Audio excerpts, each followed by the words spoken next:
The silence of midnight was shattered by a single broadcast the world was unprepared for. Buckingham Palace, in a rare and unfiltered statement, confirmed a devastating development that would forever alter the face of the British monarchy. There were no smiles, no balcony appearances, only a cold announcement that something had gone terribly wrong. The words echoed across continents, though the true weight of them could only be felt within the palace walls. At exactly 12:01 a.m., the Royal Press Office released a brief and emotionless statement that sent shockwaves across the globe. It is with deep sorrow that the royal household confirms a significant development within the monarchy. Further details will follow. Just 18 words, no names. No explanation, followed by silence and chaos. Instead of a sovereign, an unfamiliar spokesperson delivered the monarchy's most tragic declaration in decades, standing stiffly, avoiding eye contact, and leaving before any questions could be asked, which in itself sent a message. Speculation erupted instantly as social media spiraled into overdrive, with theories ranging from a death or abdication to something far more catastrophic. Inside palace walls, the truth was reportedly even more harrowing. An anonymous senior aide revealed that the announcement was the result of a relentless 9-hour emergency meeting earlier that day at Windsor Castle, where phones were confiscated and no notes were allowed. Witnesses later reported that Princess and arrived through a rarely used side entrance, her expression cold and unreadable, joining the private council without a word, a sign of the situation's severity, as she rarely attends such meetings unless the family faces internal rupture. Yet the most striking detail was Queen Camilla's empty seat, a silence louder than any public statement. Some believed she refused to attend. Others whispered she had been deliberately excluded. Either way, her absence fueled rumors of deep fractures and something darker unfolding within the royal institution. Scrambling for clarity, insiders described a palace consumed by turmoil as frantic staff rushed messages through dim corridors and lights burned in private quarters long past dawn. Someone even reported hearing shouting behind closed doors, the kind not meant for public ears, signaling that something had detonated at the heart of the monarchy, its consequences already too big to contain. To understand the weight of the midnight announcement, we must look back to the quiet choices of the days before, when whispered conversations and ghost-like aides revealed a storm brewing inside the palace. For 4 days, security tightened, private cars slipped through rear gates, and a personal crisis, something unspeakable, began ticking toward an irreversible countdown. Behind Buckingham Palace's polished exterior, chaos simmered like a kettle ready to scream, beginning with subtle but alarming signs. Princess Catherine abruptly cancelled an engagement tied to one of her long-standing patronages with no explanation, a move completely unlike her and enough to set royal watchers on high alert. Soon after, King Charles began holding back-to-back, late-night, locked-door meetings with Prince William, no aides allowed. Not even senior ones, conversations so heavily guarded that their secrecy alone was terrifying. Then things grew stranger when a cryptic line briefly appeared on the royal family's official website, "We are with you," without context or imagery, before vanishing 8 minutes later. Those screenshots rapidly spread online. The next day, the palace's internal security systems underwent testing, not for routine checks, but for potential breaches, with government cyber analysts discreetly brought in to sweep communications, a rare concession from a monarchy famously wary of outside intrusion, suggesting the threat was no longer merely reputational, but existential. Emotions inside the palace ran dangerously high as Queen Camilla was reportedly seen leaving a closed-door discussion with red eyes and trembling hands. Some claimed she shouted, others said she was urged to stay calm, but all agreed she was losing control of the situation. A devastating blow for someone who had spent years climbing to the center of royal power. Even royal staff, usually the monarchy's first line of stability, began to falter as the walls closed in. Royal staff were rattled as internal memos instructed them to brace for a wave of public reaction and rehearse neutral talking points for any confrontation. They were reminded that if approached by press, friends, or even family, they were to give nothing, no expressions, no statements, no reactions. It was no longer panic. It was preparation for impact. Yet while the palace trembled under secrecy, the center of the storm lay in the most unexpected place. Prince Louis. Long viewed as the crown's quiet soul and protected from media scrutiny, Louis had been fighting a heartbreaking battle behind his bright smiles and playful photographs, a struggle that left even King Charles without words. Hidden from cameras and ceremony, Louis had been admitted to a private medical facility under a false name. A covert operation so tightly controlled that even some senior royals were kept unaware. Determined to shield their youngest child, Prince William and Princess Catherine orchestrated the process themselves, having specialists flown in from Zurich under diplomatic escort. Although publicly framed as a routine wellness check, internal documents reveal a far more dire truth. Louis was receiving crisis care for a rare disorder carried through a dormant royal bloodline, one believed to have vanished generations ago. Early signs like fatigue, disrupted sleep, and brief speech regression were brushed off, but as the episodes grew more severe, panic set in. William, typically composed even in chaos, personally drove Louis to the hospital's rear entrance, while Catherine followed silently, clutching paperwork. This was not routine medical management, it was a full-scale intervention, hidden beneath the palace's polished facade. For days, the Crown offered no comment, maintaining its public schedule as if nothing had changed. But inside the King's private chapel, something finally broke. A longtime footman reported finding Charles kneeling alone, clutching a file marked PLW, his sobs echoing through the stained glass. His anguish came not only from the diagnosis, but from learning how long the truth had been kept from him, not out of deceit, but desperation, as William and Catherine no longer knew whom they could trust amidst constant leaks. Then, on the third night of Louis's stay, a nurse discovered a sealed envelope tucked beneath the child's pillow, addressed in careful handwriting. "My Lottie and George. If I forget, you remember for me."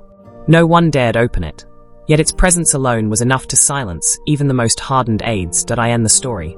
The strain within the royal household reached its breaking point during a tense closed-door meeting meant to address the growing concerns surrounding young Prince Louis's health. The atmosphere was already frayed. William exhausted after 2 sleepless nights, Catherine silent for days, and King Charles trembling as he read the latest updates. In the thick of grief and uncertainty, a single whispered remark shattered the fragile unity. Camilla, believing she was unheard, quietly complained to an aide that the situation had become a public distraction, and that the institution could not pause for what she dismissed as a boy's cold spell. Unbeknownst to her, Princess Anne was just outside the door and heard every word.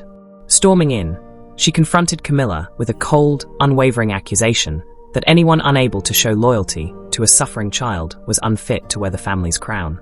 The room fell into heavy silence before William, overwhelmed and stretched past his limits, erupted and stormed out, slamming the doors behind him. In the days that followed, the palace became a quiet battleground. Charles distanced himself from Camilla. Schedules were rearranged, her public engagements quietly postponed, and even attempts from her daughter to reach Kensington Palace were rebuffed.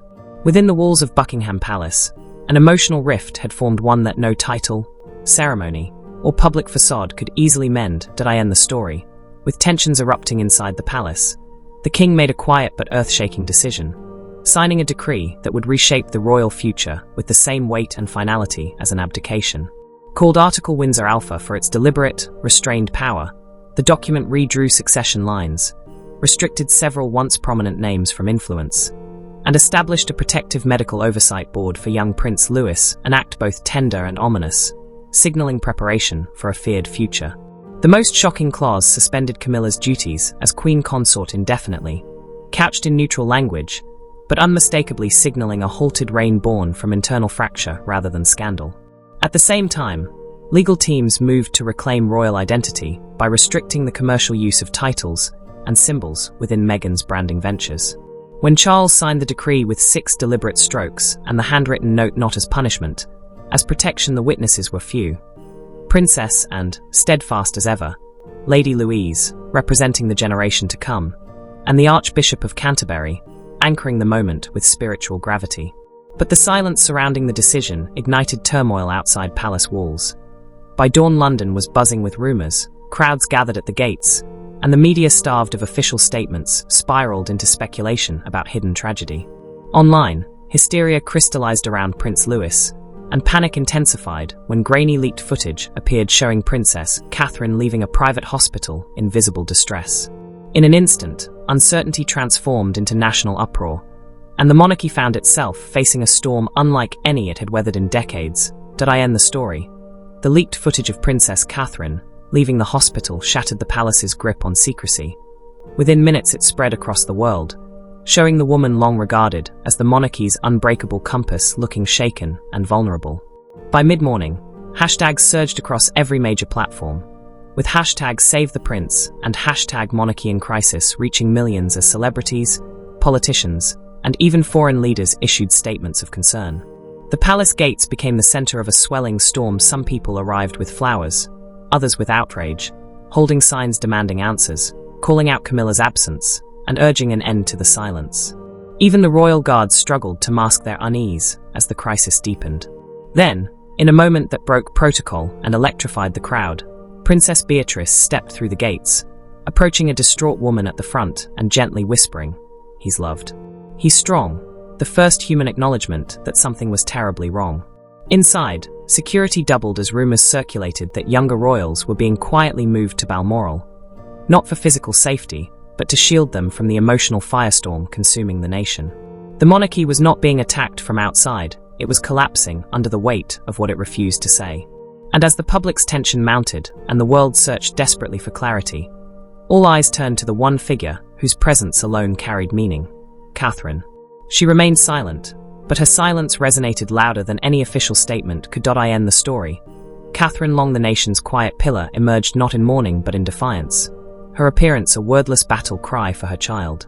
After days of national anxiety, she did not go to the palace steps or a staged press event. Instead, she appeared alone at a children's hospice on the outskirts of London, stripped of entourage and ceremony, allowing her silence to speak louder than any statement. The deep royal blue dress she wore, Prince Louis's favorite color, served as a private tribute, instantly recognized by those closest to the family, while the Queen Mother's brooch, long promised to Princess Charlotte, gleamed over Catherine's heart as a symbol of lineage, resilience, and the unbroken chain of royal women refusing to be diminished. Yet it was the folded, worn parchment in her hand that stirred the greatest speculation, for insiders whispered that it bore Prince Louis's handwriting, a message he had written during his hospital stay, words Catherine had memorized, carried, and clutched like armor. Inside the hospice chapel, where cameras were forbidden, she left the parchment on the altar, not in surrender, but as a plea, a mother's final request to an institution struggling to recover its soul. Those who saw her inside described her as gentle yet profoundly reflective, smiling through tears, holding hands a moment too long, pausing before a painting of a dove and whispering, "Let them never forget who he is."